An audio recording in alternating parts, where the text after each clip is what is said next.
होना है, वो हल्ला करना नहीं। आप विक्टिम है, विक्टिम को हक है, कोई नहीं रोक सकता है। फिर मेरे गांव में तो ऐसे बच्चे हैं जिनका सेटिंग से हुआ है। नाम मैं इसलिए नहीं ले सकता क्योंकि मुझे खतरा हो सकता है, लड़ाई हो सकती है, सो चीजें हो सकती है मेरे गांव में। तो मैं ये कह रहा हूँ, आपने जो बोला कि एसएससी जांच कर पाए, तो यहाँ पे इस पे तो मैं कुछ नहीं बोलना चाहूँगा। अच्छा ठीक है। नहीं क्योंकि स्टूडेंट्स क्योंकि क्योंकि अगर ये सही तरह से जांच हो जाती तो हमें इकट्ठा होना पड़ता। नहीं ऐसा नहीं हो पाता फिर। 157 बच्चे विद हेल्ड किए हैं हाँ उसमें से और बता रहे हैं सर। 157 विद हेल्ड करने के बाद चलो उनको छोड़ दो, मैं उसको एसएससी की मेहनत मान लेता हूँ।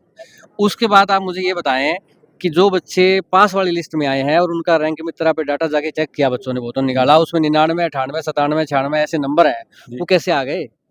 जी सर अगर जांच हुई होती तो बिल्कुल नहीं बिल्कुल आते। तो जांच तो हल्की फुल्की हुई है। और जांच जैसे मैं बता रहा था एक स्टूडेंट की, पहले भी बताया कि अलवर में जैसे एक बच्चे ने बताया कि जी ये देखो इसका अपने आप माउस चल रहा है, तो ऐसे कैसे किसी बच्चे ने शिकायतें की हैं थोड़ी बहुत, तो वो जांच हुई है। उसमें आप बच्चों की मेहनत है, उसमें एसएससी की मेहनत है, इसमें मैं कुछ नहीं कह सकता, मुझे नहीं लग रहा, क्योंकि एसएससी की मेहनत होती तो फेयर होता। दूसरी बात कि धांधली तो इसमें है ही, जितने नंबर देख रहे हैं। मैंने तो ड्राइवर या दिल्ली पुलिस कांस्टेबल आज तक जितने भी पेपर में कभी 99, 98, 97 ऐसे नंबर कभी नहीं सुने। पढ़ने वाले स्टूडेंट के मेरे भी कितने नहीं आ आ सकते सकते, हैं? मेरे भी नहीं आ सकते, मैं बताऊं। हाँ सर वो तो स्टूडेंट छोड़ो, मैं पढ़ाता हूँ और आपको पता है कि पढ़ाने के बाद रिवीजन भी बहुत अच्छा हो जाता है टीचर का। पिछली भर्ती में पढ़ाया, फिर इस भर्ती में फिर पढ़ा रहे हैं, तो हमें बार बार पढ़ना पड़ता है। मेरे भी 99 नहीं आ सकते, मैं हाथ जोड़ता हूँ, बिल्कुल नहीं आ सकते भाई, क्योंकि जीएस में तो आपके गलत होंगे ही होंगे, मैथ में भी का गलत हो ही जाएगा, गलत हो जाएगा। तो कुछ गलती से भी लग जाते हैं ऑप्शंस पे कि ये मैं ठीक कर रहा था लेकिन गलत टिक हो गया, हाँ, ऐसा भी हो मतलब जाता है। उसमें टिक में गलत हो जाता है, समय की कमी हो जाती है, सो चीजें हैं। अब क्या है कि इसमें ये लंबी लड़ाई तो है, ऐसा नहीं है कि मतलब एक जगह हम धरना प्रदर्शन करें उससे कुछ होगा, ऐसी चीजें हो चुकी हैं। उसमें थोड़ा रिस्क रहता है बच्चों पे। पता चला कि बच्चे एक जगह धरना करके बैठे, वहां पे पुलिस आई, उसमें आपके बीच में 4 ऐसे तत्व बैठ गए कि वो धरने को खराब करने वाले हैं, उन्होंने कुछ गड़बड़ कर दी, मार पिटाई कर दी, 4-10 बच्चों पे एफआईआर हो गई, तो बताओ फिर आगे की नौकरी भी नहीं मिल पाएगी, फिर ये तो छोड़ो दिल्ली पुलिस। तो ऐसा धरना प्रदर्शन और जैसे नारे जिंदाबाद ये वो वाली ठीक नहीं शांति है। प्रिय काम हो सकता है। शांति प्रिय काम और कानूनी तरीके से काम होगा, कानूनी तरीके से, क्योंकि मैं लीगल। अब देख रहा हूँ जो पेपर अभी रद्द हुआ, चाहे आप नीट का पेपर लें, चाहे आप राजस्थान एसआई का लें, तो उसमें पेपर जो रद्द हुए वो तो कोर्ट से हुए हैं। कोर्ट से हुए हैं। ऐसा तो नहीं हुआ कि मतलब आज धरना करने बैठे थे और अगले दिन कोई बयान आ गया, मान लो शिक्षा मंत्री का आ गया, ये आ गया कि आज चलो रद्द करते हैं। ऐसा होता तो राजस्थान की भर्ती 2021 से बच्चे बेचारे कितने डंडे खा रहे हैं, 2021 में या 2022 में कैंसिल हो जाती, 26 तक क्यों आती? तो कोर्ट में ही कुछ हो सकता है। और दूसरी बात, कोर्ट का रास्ता लंबा है, सब जानते हैं, तारीख पे तारीख लंबा है, पर हमें करना पड़ेगा, कोई रास्ता नहीं है। पर कोर्ट में जब हम गए, हाई कोर्ट में, दिल्ली हाई कोर्ट में, उन्होंने यही कहा कि भाई आप विक्टिम हो, है विक्टिम। बोला आप कैसे विक्टिम हो, आपका कौन सा पेपर गया, आपकी कौन सी नौकरी गई है? विक्टिम तो बच्चे हैं, बच्चे कहाँ हैं? आपका कहने का अर्थ है टीचर्स इस लड़ाई में केवल पीछे रह सकते हैं, आगे स्टूडेंट्स को ही आना वो पड़ेगा। कह रहे हैं कि जिसके खिलाफ अन्याय हुआ है वो कहाँ है। मैंने कहा जी वो भी हम ले आएंगे, कोई बात नहीं। फिर बोला उन्होंने कहीं शिकायत दर्ज कराई किसी थाने में? अब हम चुप। बोले शिकायत तो नहीं है कराई, इसलिए तो आपके पास आए हैं।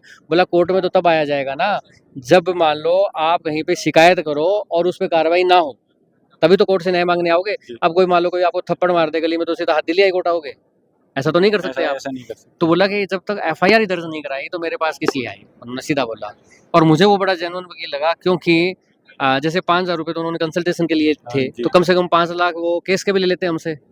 कह रहे थे अगर वो कि चलो हाँ मैं लड़ता हूँ केस, आओ मेरे पास, तो हम तो तैयार ही बैठे थे, गए इसलिए थे हम तो उस जनरली बहुत रेयर ऐसे वकील होते हैं जो कहते हैं कि नहीं आपके केस में जान नहीं है, नहीं लड़ेंगे। जनरली ऐसे होता है कि भाई आने दो पैसे, यही होता है। तो उन्होंने सही राय दी कि पहले आप शिकायतें करो, एफआईआर वगैरह इकट्ठी होंगी, एफआईआर के बेसिस पे कुछ कार्रवाई भी पुलिस कहीं ना कहीं करेंगी, एक आधी गिरफ्तारी भी होंगी, तो फिर हम क्या है कि पुलिस से कोर्ट में वो एविडेंस मंगवा सकते हैं कि भाई इसमें आईओ कौन है, ये आईओ नियुक्त हुआ है, इन्वेस्टिगेशन ऑफिसर ये जांच कर रहा है, इस जांच में क्या पाया गया, उसकी रिपोर्ट उस थाने से मंगवाई जाए, कोर्ट अपने आप मंगवा लेगी, तो उसके बाद हम इस पे कार्रवाई करेंगे। तो हम खुद टीचर्स बच्चों को गाइड करेंगे कि इसके अंदर जो एफआईआर है उसमें आपकी मदद करेंगे कि कैसे कैसे करनी है, कहाँ कहाँ करनी है, आप एफआईआर करें। और इसमें एक बात ये भी बता दूं, जेन्युइन एफआईआर करें। इसमें ऐसा नहीं है कि मान लो कोई भी है, पेपर दिया है, नहीं दिया है, आंदोलन में शामिल होना है, वो हल्ला करना नहीं। आप विक्टिम है, विक्टिम को हक है, कोई नहीं रोक सकता है एफआईआर करने से। जनरली जो जमीन के मुद्दे होते हैं, कुछ मुद्दे होते हैं, तभी तो हम जाते ही हैं थाने में। क्या दिक्कत है इसमें करने में? कह दो मैंने पेपर दिया था, इसमें ऐसे ऐसी चीज हो रखी है, मेरे गाँव में 2-3 बच्चे हैं, चलो नाम ना लो आप कि दुश्मनी बनेगी। आप कह दो मेरे गाँव में तो ऐसे बच्चे हैं जिनका सेटिंग से हुआ है, नाम मैं इसलिए नहीं ले सकता क्योंकि मुझे खतरा हो सकता है, लड़ाई हो सकती है, सो चीज़ें हो सकती है। मेरे गांव में 2 बंदे ऐसे हैं, उनके बहुत अच्छे नंबर आए हैं, तो इस तरीके से मेरे को लगता है कि एफआईआर करके हम आगे बढ़ेंगे।